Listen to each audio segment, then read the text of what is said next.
Sharad Pawar ji, Uddhav Thackeray ji, Stalin जी, चंपाई सोरेन जी, कल्पना सोरेन जी, तेजस्वी यादव जी, फरूक अब्दुल्ला जी, प्रकाश अंबेडकर जी, महबूबा मुफ्ती जी, दीपंकर भट्टाचार्य जी, सैयद सादिक अली शेहब दंगल जी, stage पे India alliance के वरिष्ठ नेता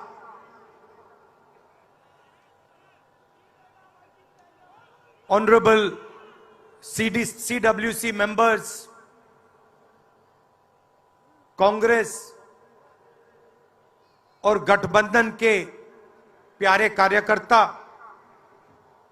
भाइयों और बहनों, देशवासियों, आप सबका यहां बहुत बहुत स्वागत।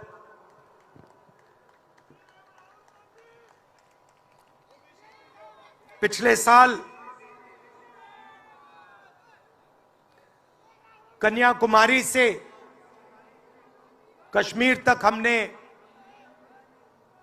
यात्रा की।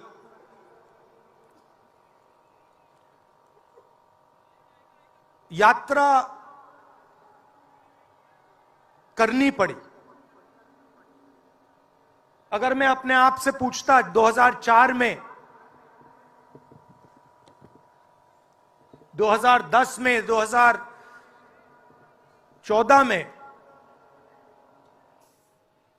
कि मुझे 4000 किलोमीटर कन्याकुमारी से कश्मीर चलना पड़ेगा, मैं ऐसी बात सोच भी नहीं सकता था।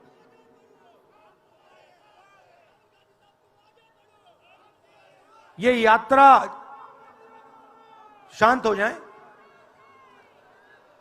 ये यात्रा हमें क्यों करनी पड़ी?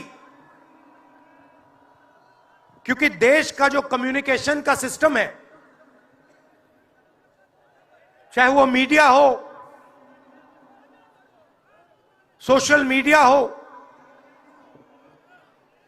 वो आज देश के हाथ में नहीं है।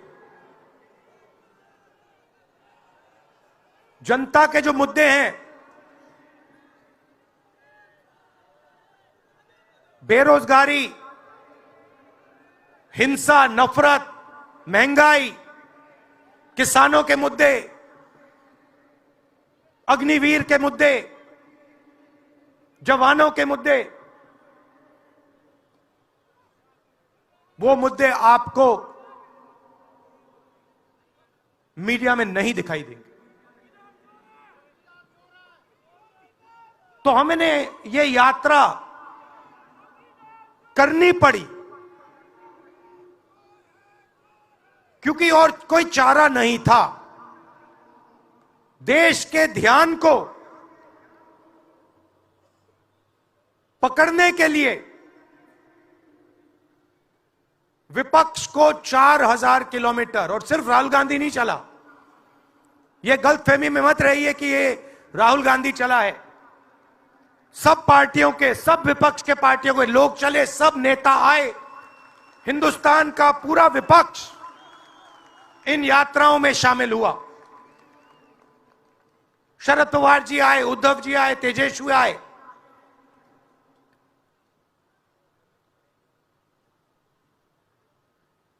सोशल मीडिया में भी आप गलतफहमी में मत रहिए। किसी ने कहा कि सोशल मीडिया एक रास्ता है, सोशल मीडिया रास्ता नहीं है। उस पर भी कंट्रोल है। अमेरिका की कंपनियों पर दबाव है।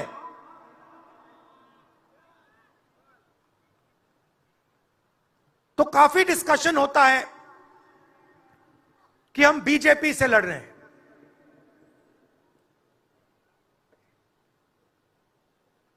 लोग सोचते हैं कि हम सब एक राजनीतिक दल के खिलाफ लड़ रहे हैं। देश भी सोचता है कि ये जो नेता स्टेज पे बैठे हैं अलग अलग पॉलिटिकल पार्टी से हैं, ये एक राजनीतिक पार्टी से लड़ रहे हैं। ये सच नहीं है, ये गलत है। हम राजनीतिक पार्टी से नहीं लड़ रहे हैं और यह समझने की जरूरत है। हिंदुस्तान के युवाओं को यह बात समझनी होगी। कोई और कहता है ये सब लोग एक व्यक्ति के खिलाफ लड़ रहे हैं, नरेंद्र मोदी के खिलाफ लड़ रहे हैं। नहीं, हम एक व्यक्ति के खिलाफ भी नहीं लड़ रहे हैं। ना हम बीजेपी के खिलाफ लड़ रहे हैं, ना हम एक व्यक्ति के खिलाफ लड़ रहे हैं। एक व्यक्ति को चेहरा बनाकर ऊपर डाल रखा है।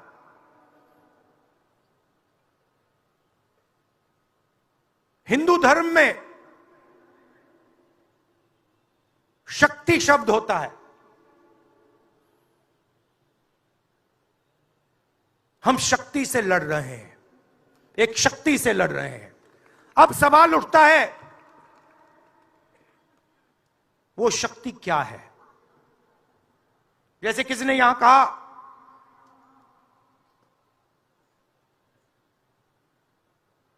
राजा की आत्मा ईवीएम में है। सही है, सही है। राजा की आत्मा ईवीएम में है।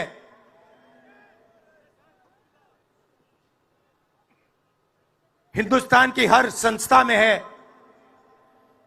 ईडी में है, सीबीआई में है, इनकम टैक्स डिपार्टमेंट में है। एक वरिष्ठ नेता, नाम नहीं लेना चाहता हूं, इसी प्रदेश के एक वरिष्ठ नेता कांग्रेस पार्टी को छोड़ते हैं और रो के कहते हैं, मेरी मां से रो के कहते हैं कि सोनिया जी मुझे शर्म आ रही है, मेरे में इन लोगों से, इस शक्ति से लड़ने की हिम्मत नहीं है, मैं जेल नहीं जाना चाहता हूं। और ये एक नहीं है, ऐसे हजारों लोग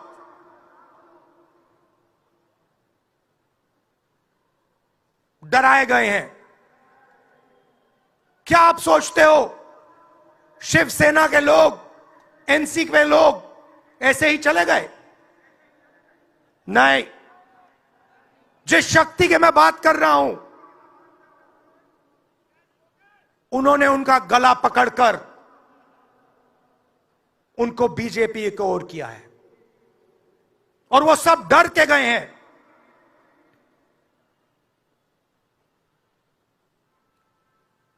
चार 4,000 किलोमीटर चला, उसके बाद 6,000 किलोमीटर मणिपुर से महाराष्ट्र, मुंबई, धारावी।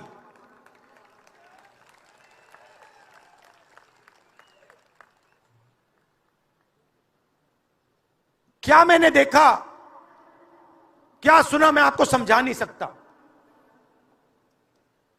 शब्दों में नहीं बता सकता मैं आपको। बोल रहा हूं तो बात याद आई, मेरे पास एक युवा आता है, जीप पर कूदता है, सिक्योरिटी वाले उसको मारते हैं, दबाकर मारते हैं, तब भी वो आता है, हाथ पकड़ता है, आंख में आंसू, मुझे कहता है राहुल जी मैंने 3 साल हर रोज सुबह रनिंग की, पुलअप्स की, पुशअप की, दंड बैठक, सब कुछ मैंने किया। मेरे दिल में देशभक्ति थी। मैं चाहता था कि मैं लद्दाख में जाकर, ठंड में जाकर, ठंड में कांपूं, देश के दुश्मनों के सामने कांपूं, और एक दिन अगर मौका बने तो उनकी गोली भी खाऊं। यह मैंने सोचा था। राहुल जी, अग्निवीर लागू कर दिया। मेरे देश ने मुझे धोखा दिया है। नहीं, तुम्हारे देश ने तुम्हें धोखा नहीं दिया, तुम्हारी सेना ने तुम्हें धोखा नहीं दिया, उसी शक्ति ने तुम्हें धोखा दिया है। नरेंद्र मोदी भाइयों और बहनों सिर्फ मास्क है, मुखौटा है। जैसे ये बॉलीवुड के एक्टर हैं, उनको रोल दिया गया है कि भैया आज सुबह आपको यह करना है, कल आपको यह बोलना है, परसों आप यह करोगे, सुबह उठ के समुद्र के नीचे जाओ, चलो सी प्लेन में उड़ो। 56 इंच की छाती नहीं है, खोखला व्यक्ति है।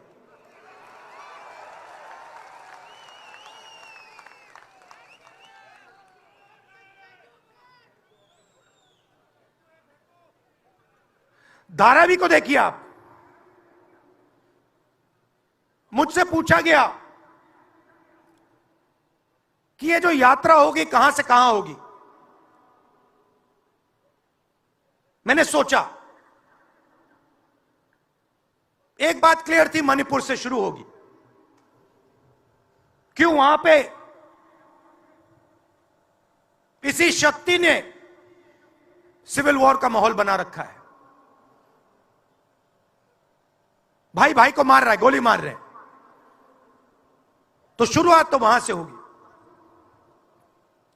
और फिर मैंने सोचा, अगर हिंदुस्तान को नया विजन देना है तो यात्रा धारावी में खत्म होगी। यह हुनर का कैपिटल है, हिंदुस्तान के टैलेंट का, स्किल का, हुनर का कैपिटल है। और इनको यहीं से, मुंबई से, इनके घरों से वही शक्ति इनको उठाकर बाहर फेंक रही है।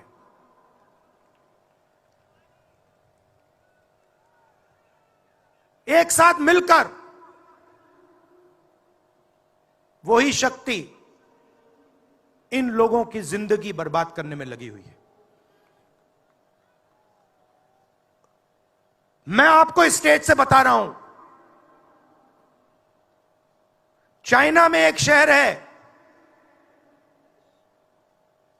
उसका नाम शेंजन है। सच्चा मुकाबला उस शहर से है जो आपको मीडिया में कभी कोई नहीं बताएगा। धारावी शेंजन का मुकाबला कर सकता है। बैंक के दरवाजे इन बच्चों के लिए खोलो, इन बच्चों को सरकार की मदद करो, और फिर देखो ये शेंजन का क्या करते हैं। उठा के परे कर देंगे शेंजन को ये लोग। Made in Mumbai, made in Dharavi, made in China को उड़ा के हटा देगा, परे कर देगा। मगर नहीं, 22 लोग हैं यहां पे, 22 लोगों के पास उतना ही धन है जितना हिंदुस्तान के 70 करोड़ लोगों के पास है।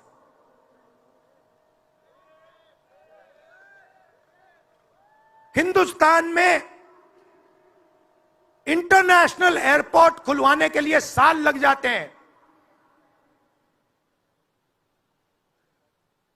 10 दिन में शादी के लिए इंटरनेशनल एयरपोर्ट खुल जाता है। वो ठीक है, कोई बड़ी बात नहीं है। अगर 10 दिन में शादी के लिए खुल जाता है वो ठीक है, करना है करो, मगर बाकी हिंदुस्तान में भी तो खोलो, बाकी प्रदेशों में खोलो। इन्होंने क्या गलती की है?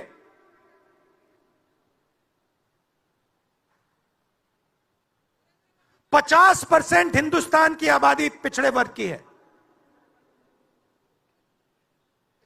15% दलित, 8% आदिवासी, 15% माइनॉरिटी, 5% 7% गरीब जनरल कास्ट के लोग।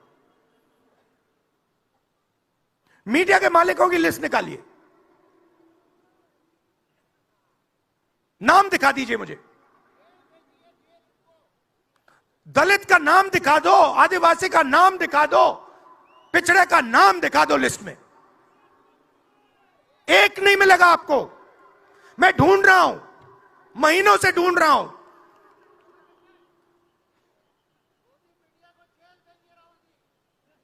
इनकी गलती नहीं है बेचारों की। जैसे मोदी जी मुखौटे हैं, जैसे उनका रिमोट कंट्रोल इनका भी है।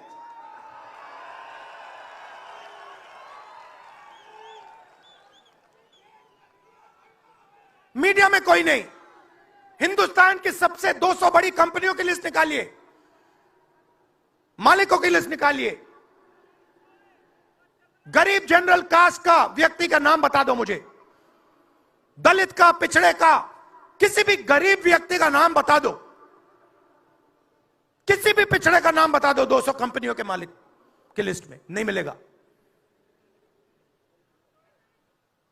90 अफसर इस देश को चलाते हैं। मैंने सिस्टम अंदर से देखा है, मैं समझता हूं सिस्टम को, इसलिए मोदी जी मुझसे डरते हैं। सब कुछ देखा है मैंने, सब समझता हूं। मैं अंदर बैठता था उसमें, सालों में अंदर बैठा हूं। कोई नहीं छुप सकता मुझसे, और मुझे दबा भी नहीं सकते हैं। मोदी जी को दबा सकते हैं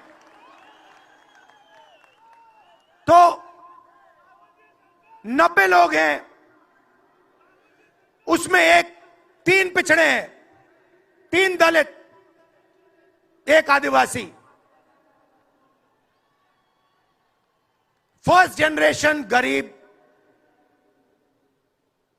जनरल कास्ट का मुझे दिखा दो, उसमें एक नहीं मिलेगा। बजट में 100 रुपए खर्च होते हैं,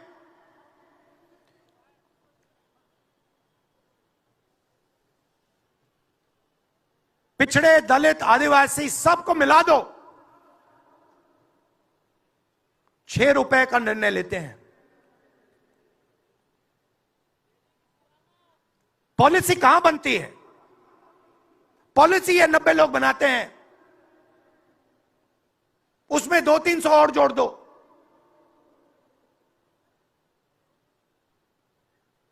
उसमें 50-60 अरबपति जोड़ दो।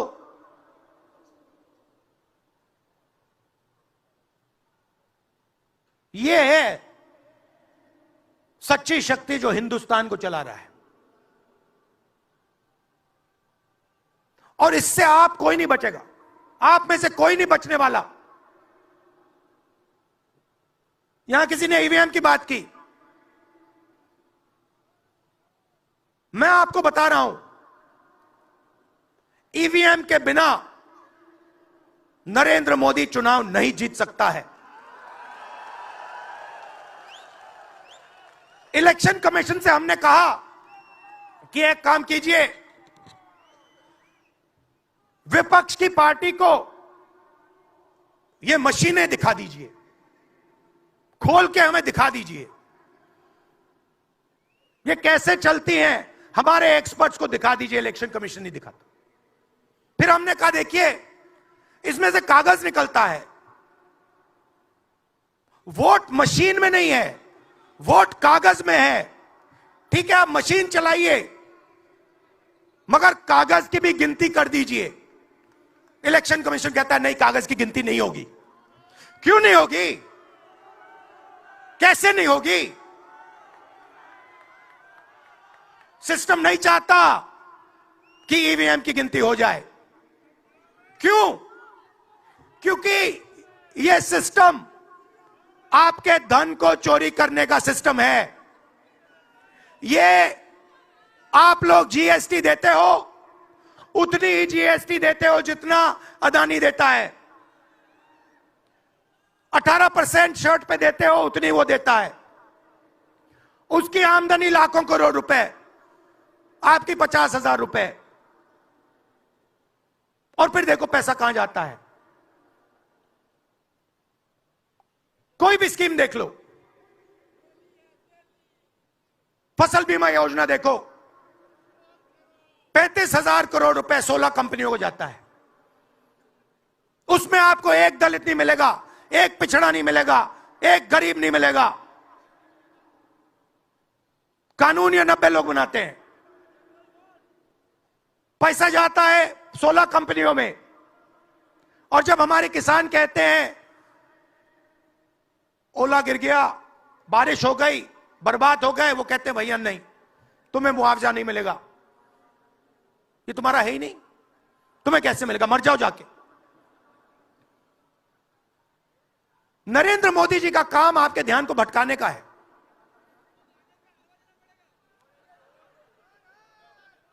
कभी आपसे कहेंगे देखो देखो चाइना की ओर देखो, पाकिस्तान की ओर देखो। कभी मोबाइल फोन की लाइट ऑन कर देंगे, थाली बजाओ।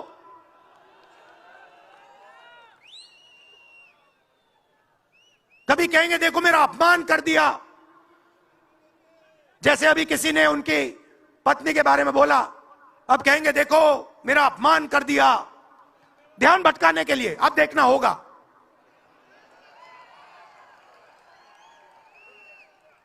मगर यात्रा में यह सब साफ दिख जाता है, दर्द दिख जाता है, दुख दिख जाता है।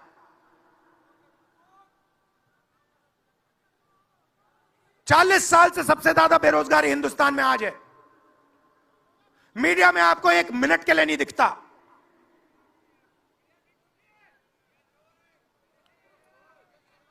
मोबाइल फोन आप देखते हो, चाइना का मोबाइल फोन, शर्ट खरीदते हो, चाइना की शर्ट, जूते खरीदते हो, चाइना के जूते। चाइना के युवा को फायदा हो रहा है, और किसको फायदा हो रहा है? और किसको फायदा हो रहा है? यह आपने कभी पूछा अपने आप से? जब चाइना का यहां माल बिकता है, सिर्फ चाइना को फायदा नहीं होता, हिंदुस्तान के अरबपतियों को भी फायदा होता है भाई और बहनों। इसलिए धारावी को कभी उठने नहीं देंगे। इसलिए धारावी को यह सरकार कभी सपोर्ट नहीं दे सकती।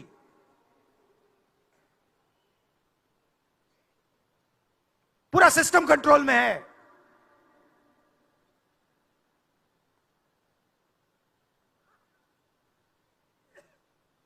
जब इनकी पहले सरकार आई, मैं आपको दिल की बात बताता हूं, पहले इनकी सरकार आई, अरुण जेटली मेरे पास आते हैं, कमरे में बैठते हैं और मुझे कहते हैं राहुल, ये जो लैंड एक्विजिशन का मामला है,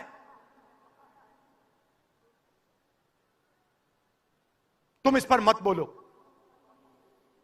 क्यों नहीं बोलूं? जनता का मामला है। अगर बोलोगे तो तुम्हारे ऊपर हम केस लगाएंगे। लगाओ केस, मुझे कोई फर्क नहीं पड़ता। क्या कर लोगे मेरा? ईडी वाले आए, 50 घंटे बैठा दिया।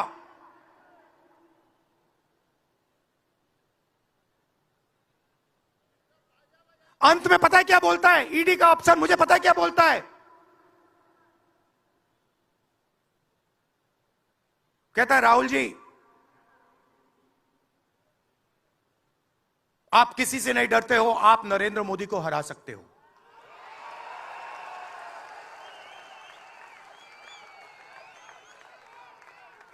ईडी का अफसर बोलता है मुझे।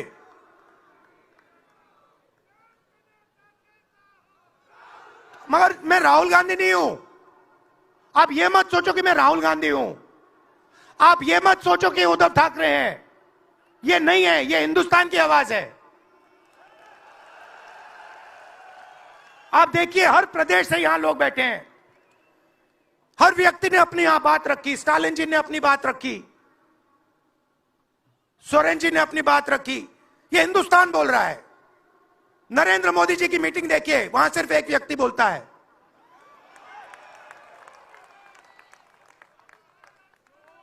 गडकरी जी परे हो जाते हैं, माला के बाहर निकाल देते हैं उनको। इसलिए हमने इसको इंडिया गठबंधन नाम दिया है। ये हिंदुस्तान की रक्षा कर रहा है। ये सब लोग डरे नहीं हैं।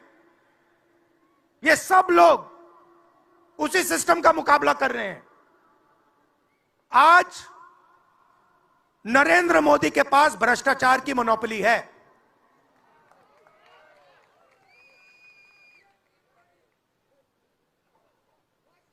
इलेक्टोरल बॉन्ड्स का सिस्टम निकाला। मैं आपको समझाता हूं। यहां पे जो छोटे छोटे सड़कों पे ना एक्सटॉर्शन चलता है, हफ्तेबाजी चलती है ना, वो नेशनल लेवल पे कर रहे हैं ये लोग। मैं बता देता हूं, 4 तरीके की हो रही है। एक, पहले ये कॉन्ट्रैक्ट देते हैं, सरकार कॉन्ट्रैक्ट देगी और सीधा परसेंटेज लेगी। इलेक्टोरल बॉन्ड देख लीजिए, उसमें साफ है।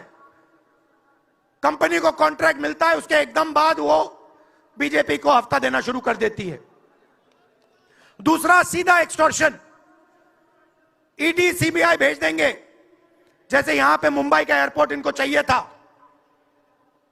ईडी सीबीआई भेजी, एयरपोर्ट किसी और को पकड़ा दिया। सीधा एक्सटॉर्शन। तीसरा, शेल कंपनी। जैसे यहां भी किसी ने कहा, अंबेडकर जी ने कहा, कंपनी की प्रॉफिट ही नहीं है और उससे ज्यादा पैसा वो बीजेपी को दे रही है। और चौथा, कॉन्ट्रैक्ट देने के पहले पैसा दो, कॉन्ट्रैक्ट लो। देखिए, मैं आपको एक बात कहता हूं, यहां मुंबई में किसी भी गुंडे को आप सीबीआई, ईडी और इनकम टैक्स पकड़ा दो, ठीक है? वो हो रहा है, वो ही हो रहा है। एक व्यक्ति ने इनको पकड़ रखा है, उनके पीछे एक और शक्ति है, वो कह रही है भैया आप देखो, हमें ये एयरपोर्ट चाहिए। आपका एयरपोर्ट मुंबई का एयरपोर्ट है ना, आपने तो देखा। सीबीआई की इंक्वायरी हुई और उसके एकदम बाद मुंबई एयरपोर्ट अदानी जी को मिल गया। तो मैं आपसे कह रहा हूं कि इससे आपका नुकसान हो रहा है। नोटबंदी की, जीएसटी लागू की, जो हिंदुस्तान का रोजगार का सिस्टम था उसको खत्म कर दिया। चाहते हैं कि यहां सिर्फ 20-25 कंपनियों का राज हो। चाहते हैं कि ये जब छोटा धंधा चलाते हैं, सब्जी बेचते हैं, छोटे छोटे दुकानें चलाते हैं, चाहते हैं ये सब खत्म हो जाए। और एक के बाद एक इनको खत्म कर रहे हैं। स्मॉल और भी मीडियम मैन्युफैक्चरिंग जो है उसको सबको खत्म कर रहे हैं। यही लोग तो चाइना का मुकाबला कर सकते हैं। जो स्मॉल और मीडियम इंडस्ट्री है वही तो चाइना का मुकाबला करेगी, वही तो देश को रोजगार देगी। उस नींव को उड़ा रहे हैं। और आपको खड़ा होना पड़ेगा।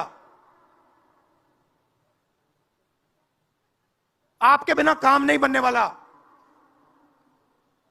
आप हो भारत माता, आप सब भारत माता हो,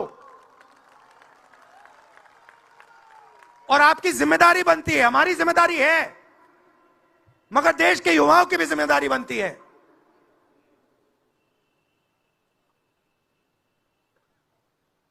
पूरा देश अग्निवीर के खिलाफ है। मैं 4000 किलोमीटर चला, एक युवा ने मुझे नहीं कहा कि अग्निवीर अच्छा लगता है। वो जो रो रहा था मुझे कहता है, राहुल जी मैं नहीं जाऊंगा, मैं नहीं जाऊंगा, मैं अग्निवीर नहीं बनूंगा। और फिर मुझे कहता है, राहुल जी जहां पे पहले हम दौड़ने जाते थे वो सब खाली पड़ा है। यात्राओं से मुझे बहुत सीखने को मिला, दर्द भी हुआ, चोट भी लगी,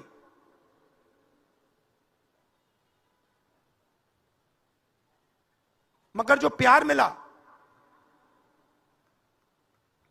दिल से जो प्यार मिला,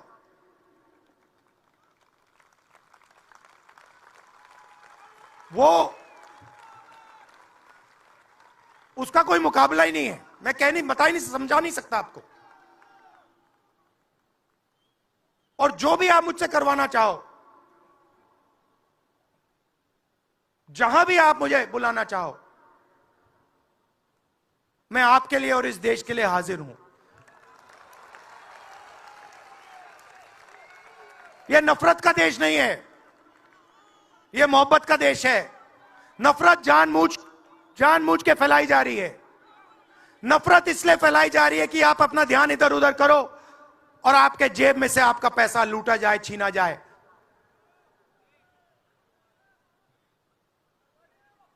तो नफरत को नहीं फैलने दो। जैसे यात्रा से मैसेज निकला, हिंदुस्तान के दिल से मैसेज निकला, नफरत के बाजार में मोहब्बत की दुकान खोलो। ये हमारे सब महापुरुषों ने कहा है। गांधी जी ने कहा, बुद्ध भगवान ने कहा, राम जी ने कहा, यही कहा। अगर राम का, बुद्धा का एक ही मैसेज है, नफरत के बाजार में मोहब्बत की दुकान खोलो। धन्यवाद।